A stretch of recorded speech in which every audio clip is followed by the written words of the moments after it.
The views and opinions expressed on this show belong solely to the hosts and their guests and do not reflect the views of any on-site institutions unless explicitly stated. What's up, everybody? My name is Steve Vanderwall. And I'm Justin Klosser, and we're your hosts of Cannabis Cum Laude, a podcast devoted entirely to cannabis. We're going to talk cultivation, business, medicine, politics, culture, advocacy, and everything in between. The cannabis industry is complicated. It's robust. It has a lot of moving parts, and it's our job to help you understand it just a little bit better. So tune in every week for a brand new episode. And if you have a question that you'd like answered on the show, send it on over to questions@cannabiscumlaude.com. Thanks. Enjoy the show. All right, guys. This is part 2 of our conversation with Sam Q Grows Houston. Today, we're going to be diving into his cultivation experience. I personally have seen a bunch of dank looking weed coming off of your picture. So I'm really excited to get into talking about this today. How you doing, Sam? I'm doing good, guys. Thank you very much for having me today. I'm having a good time. Awesome. Thanks. So to dive right into it here, how long have you been cultivating? Yeah, so I started growing right around New Year's. I guess it would have been right at the 2017, 2018, right at the end of 2017, I got a clone, and that was Granddaddy Purple. So I'm fortunate enough to live in California, and we have access to Dark Heart Nursery, which is a pretty good clone company here in California. And so they had Granddaddy Purple, which was Ken Estes. I think it's Ken Estes is his name. Ken's Granddaddy Purple. And so I was vaping. I had gotten some vapes of Granddaddy Purple, and I just loved, the effects of it, and I loved the taste of it. And I saw that down in Berkeley, Berkeley Patients Group, they had Granddaddy Perp clones, and I just had to get it. And the wife said it was cool, and so everything was good. And we made some Amazon orders and hit the grow store, and we were off to the races. Now, in terms of cultivation preference, and are you an indoor grower? Are you an outdoor grower? Greenhouse? What's your preferred style? I love both for different reasons. So I have my indoor tent, and that's what I started out with, a 3x3 tent. And so I have some seedlings in that right now, and a couple clones that I just bought at the same place. Actually, they were from Dark Heart Nursery. Actually, no, they were Purple City Genetics. Give them a shout out. Forbidden Runts clones that I'll be running this summer, but I'll be running those outdoors. So I'm starting that stuff indoors, and then I'll be growing them outdoor.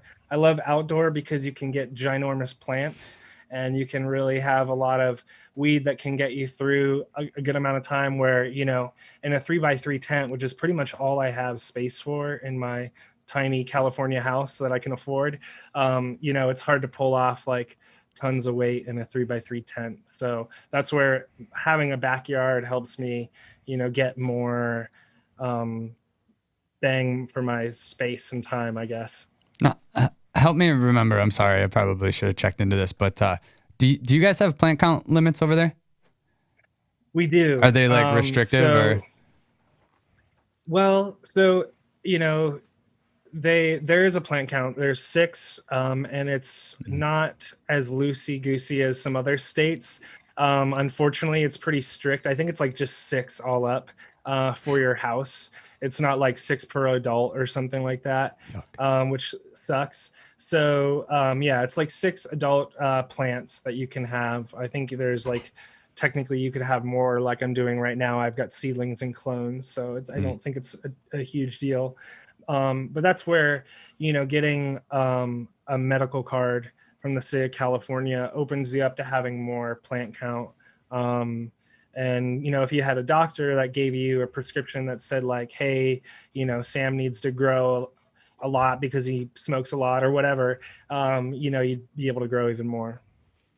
That's awesome. I hope that they have some kind of provision like that in for us. We do have one of the looser home grows where we do have the 6 by, is it 6, right? Or is it 12 and 12? It's 6 plants per person, 3 flower, or 3 mature, 3 immature, and total of 12 plants per household. Yeah.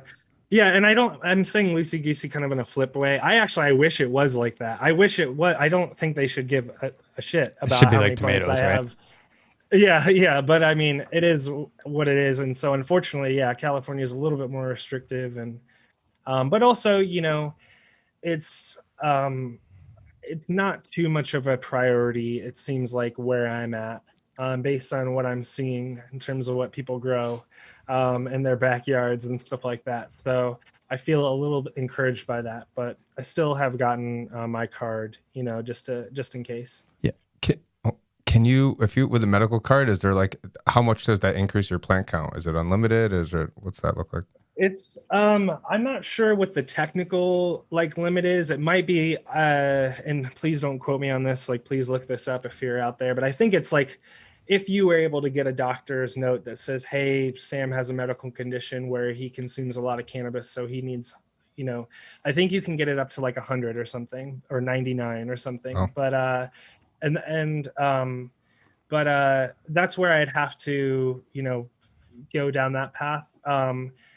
Right now, for me, having a card, the reason why I got it is I want to have just legal protection. It's literally to just help me sleep better at night for multiple reasons. One of which is, at this point, I'm running my own cannabis company.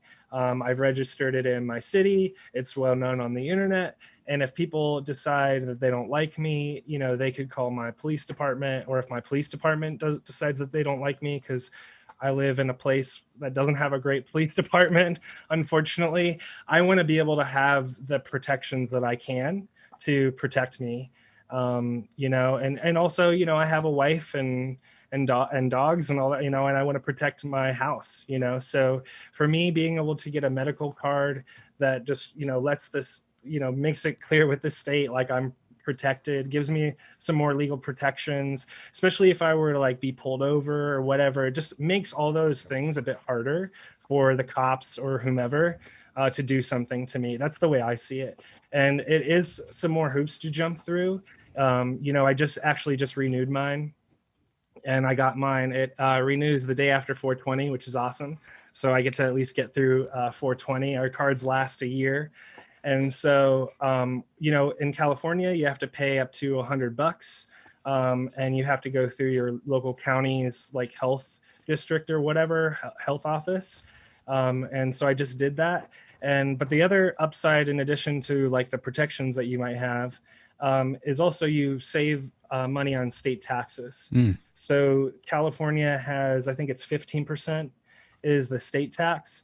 And so I don't have to pay that. I just have to pay my local taxes on the cannabis that I buy. So that adds up, because my town, so 15 plus my town's 8% or whatever it is, pretty quickly you're paying 25-30% in taxes. Huh. So if I can knock that off in half, it saves me money. And unfortunately, the times I'm in right now, I'm going out and buying weed. And so I'll take that, saving $20 here and there. Yeah. It adds up. Yeah, for sure. I'm a med card owner as well. I just went through that whole rigmarole of renewing as well, and actually had to experience the complication. I went to an event this past weekend called Beanstalk in Maine, and they have they accept medical cards. And I went in there with my medical card all hunky dory, hey, let me see what you have for your medical products. And they were like, your card's expired. And I was like, no, I just renewed it. And apparently I forgot to push a last button through the whole process and didn't actually get renewed. So I'm getting in an argument with this guy in a dispensary. I'm like, no, I did this. And he's like, well, you're still not buying it anyway. So bye. Yeah. See yourself outside. Yeah, it's tough. That's one of the, unfortunately, in that transition from the medical to the recreational market, the medical market's kind of been forgotten in California, to the point where every time I go to a dispensary in my town, no one has ever seen a medical card. It's unbelievable to me. Every time I show them my medical card, they're like, oh, they just think it's one of those bullshit cards that you get, off the internet or whatever. And literally just the other day when I went to a dispensary, the guy took my card to the back because they thought it was going to be a fake and they were going to like take me out of the system. And the manager actually came out and said to the security guy, like, no, man, this is like an actual card. This is what they actually look like. And so it just goes to show that, you know, unfortunately, these medical programs kind of get forgotten. But they, you know, even just like restrictions on what you can buy, you know, as a recreational user in California, you can only buy an ounce of weed. You know, me, especially if I'm buying like 1 week at a time or something like that, I might want to buy more than an ounce at a time. And it's really nice just with a medical card. It opens up your restrictions to like, I think it's like 8 ounces a day or something like that you could buy. So just things like that can be helpful as well. Yeah, that's definitely huge. An ounce would be a lot of trips to the dispensary every month. And a big benefit that I yeah, saw. exactly. I was over in what the fuck? I was in Massachusetts last year. I can't think of the dispensary I was at, but long story short, they had a huge line, right? I talked to one of the managers all day, every day. The line is serpentining out the door. And one of the benefits of having a medical card was you could cut the line. And literally, I waited out in line for over an hour, and I'm like on my way to a wedding. I'm like, I couldn't do this all the time. So even as a line jumper, I was pretty excited that was one of the benefits. Yeah, Yeah. for sure. I'd like to kind of get back on course and dive into your growing here if we can, because I really am interested in that. Do you consider yourself like a soilless guy, or are you a hydro guy? I know I saw some soil stuff going on your social medias, but do you ever dabble in hydro or anything like that? Well, so when I first started growing, I just grew with synthetic nutrients, you know, frankly, just bought what I got, what found, you know, what popped up on Amazon first. But I also got kind of lucky, and I went to a show. It was the Endo Expo, came to San Francisco, and at the time it was like practically next door to my place. So I went to the Endo Expo, and I got, you know, if you go to those shows, sometimes these nutrient companies are just giving out full lines of their nutrients. So I met a guy from New Millennium Nutrients, and I got their full line of New Millennium. And so I grew some really great bud with that. I grew, it was Grandpa's Breath and Brandywine, which are two strains from Dungeons Vault Genetics. He's a guy that actually, all his cuts are, you know, they're, one of the dads is Granddaddy Purple, or one of the granddaddies is Granddaddy Purple.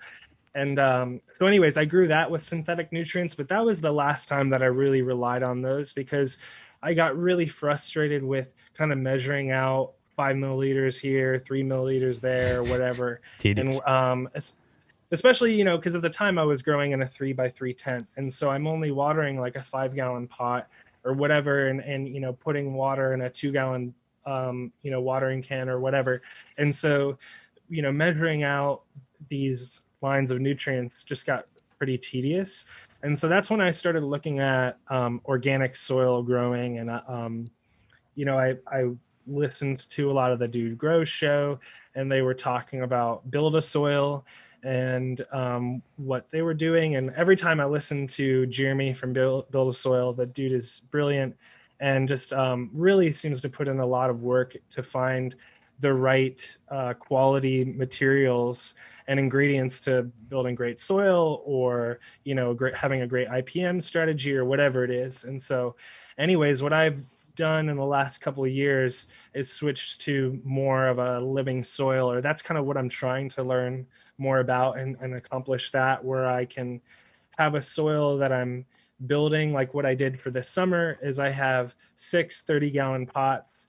I am reusing the soil from my last year's outdoor grow. I had a raised bed that I built. I took the soil from that, added compost to it, and then I added in dry amendments to it. I used the Build a Soil, I think it's the Craft Nutrient Pack is what I bought. I added that and some biochar. Biochar is great because it's actually their biochar is especially great because they pre-inoculate it with some microbes. And so the biochar helps like hold on to the nutrients, and it's already pre-inoculated. So it helped add some microbes to the soil. So all that stuff is going on right now in my backyard and in fabric pots. So I love fabric pots is another thing. And I bought for this year, I bought new fabric pots, and I'm kind of excited about small things like you are as a grower, but these fabric pots have a liner on the inside, which will help keep in the moisture a little bit more than just like the straight up fabric on the side. It'll help keep the water from like kind of beating it out and rolling out the side. So just little things like that. You know, every time when you grow, it's a learning experience, and I'm very humbled by it. You know, you asked me earlier to kind of compare and the contrast. I love outdoor because you can get humongous plants, but I also hate outdoor because moths and caterpillars love to come to my backyard every year and eat up those giant plants. And so that's one of the frustrating things about outdoors. Like there's just so many random variables that are thrown, where in your indoor tent situation or whatever, you can control the variables a lot more, and you can have like really great looking weed that makes it all the way through, where you're always like on guard, especially when you're out growing outside. What's your preferences for lighting indoor? I've been using LED from the get-go, but I quickly upgraded from like the cheap LED that I bought off of Amazon, and used Spectrum King. So I have a Spectrum King Closet Case 140. I like Spectrum King because they make stuff that's waterproof. So that's really cool. I got super lucky and I won an SK 600, which is like their 1000 watt replacement light, I think it is. It has like a 6 foot by 6 foot footprint. And I won that, and I was using that out in my backyard to light my plants out there. And so, yeah, I love their lights. But I also have a little rapid LED puck that when they did a collaboration a year or two ago with Grow Mouse, who I think works for Chilled LED now. Chilled Logic pucks, yeah. Yeah, Chilled Logic, yeah. So they have I think they still sell them, the rapid LED Chilled Logic pucks. I just noticed the plant difference between what I was growing under just the Spectrum King to the plant that was growing under the Spectrum King, but also directly under the rapid LED Chilled Logic puck. The one under the puck just looked way better. What is it? What is this puck? To that. It's another style of LED. It's just another style of LED. I guess, I don't know, configuration or whatever. I think it's Cobb style, right? Yeah, it's more of like, well, it's on a diode, and they put it on a heat sink, and it was only like $120 or something like that. It was a pretty cheap, like $100 for 100 watts kind of situation. And so it was a really great, like in a 3x3 tent, I've got this closet case which says it has a 3x3 spread, but it really still leaves, some room to grow, so to speak. So that's where bringing in this additional light definitely was helpful. I think I see now, the last time I really invested in lights was a couple of years ago. Now everyone's talking about the HLGs and all these cool kind of full flat lights. Those bar style.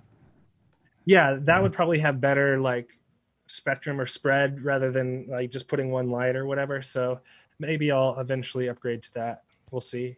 We actually, our last podcast was with Steven Johnson of HLG, the founder and CEO. Oh, nice. We had a really awesome, the guy's a wizard about lights. I mean, talk about just a genius. But had a really cool conversation with him just about the technology and their partnership with Samsung and, things they have coming down the pipeline. And just, I didn't really know the technical differences between LEDs and HPSs and HIDs and stuff like that. And it really opened my eyes because it's really fascinating stuff. And he was just, shooting off this textbook knowledge. And I'm just like, okay. It was really awesome. It's a huge rabbit hole to jump down for sure. yeah. We like nerding out as much as we possibly can. Yeah. So I noticed when another thing that, and Fitz, this is where we're going to pull up that other picture. I noticed on your Instagram a picture of a really nice plant that was called Pound Pie. Is this your most recent harvest that you had? Yeah, this was. Yeah, I Yeah. appreciate you saying it looks nice, because what I see, of course, is I just see the flaws in it, because I had some nutrient burn issues and stuff like that. But that's what, growing, you're always learning. And so this pound pie is 9 pound hammer. I think that's the male times Jawa pie, which is from Ocean Grown Seeds, I think some years back. And so, anyways, I got those seeds from JR Token. Actually, he hooked me up with a pack of pound pie. And yeah, I grew that, started flowering it like around the first this year, and harvested it, in March or whatever that was.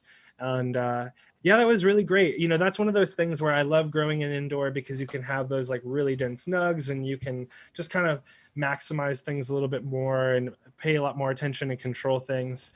Where outdoor, like I said, is every single day. It's kind of a different thing, and you just kind of always have to try to anticipate what's going to happen.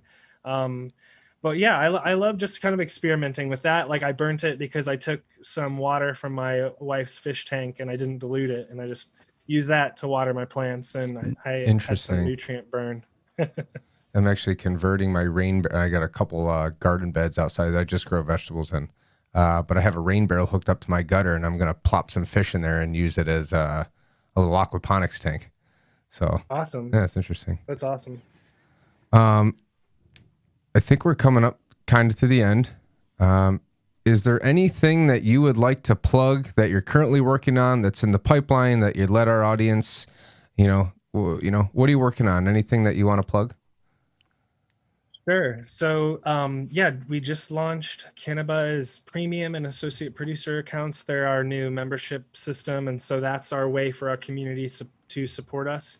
And what that has enabled me and us to do is spend more time creating content, and also doing like fun hangout live streams. We have Zooms that we do with the community for people to hang out and talk about whatever.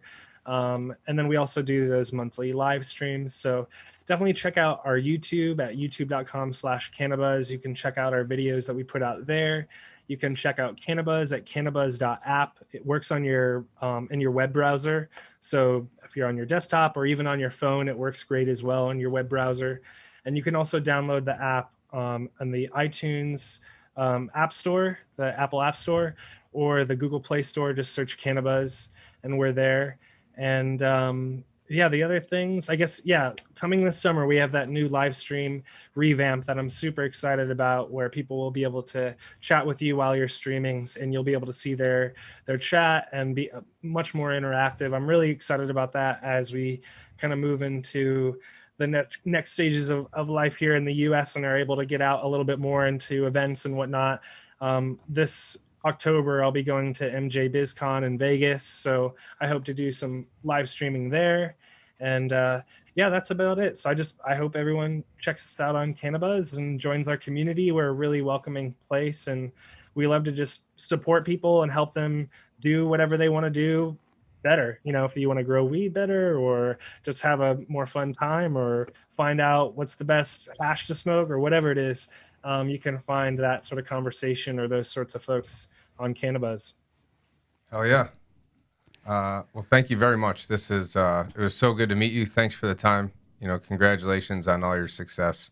I can't wait to watch you guys continue to succeed. I know that I'm becoming a more frequent user of Cannabuzz, because quite frankly, current social media platforms, Facebook, they're dead to me. And I've been looking for something like this, and I know our audience is too. So thank you for sharing your story. Thank you for sharing your cultivation preferences. I hope we can do it again soon. Yeah, thank you guys so much. I really appreciate your time today. It means a lot, and thanks for inviting me. And yeah, I'd love to speak with you guys again soon, and hope everyone has a great day. Yes, sir. Thank you, Q. And that's another episode of Cannabis Cum Laude, everybody. We'll see you next week. Thanks to our friends here at Rockbox Recording and Production in Rochester, New York. They are a full professional podcast and video studio designed by a radio guy for podcasters. Audio, video, voiceovers, editing, whatever. Mouth off at Rockbox at rockbox.com. You can follow Cannabis Cum Laude on LinkedIn, Facebook, Instagram, Twitter, and Cannabuzz. Type Cannabis Cum Laude into your search bar and you should be able to find us, but the links will also be posted in the episode notes as well. If you want to help support the show, head on over to Patreon, and that will ensure that we're able to keep the best quality sound and video coming to you on a regular basis. And if you liked what you heard today, please don't forget to rate and review the show.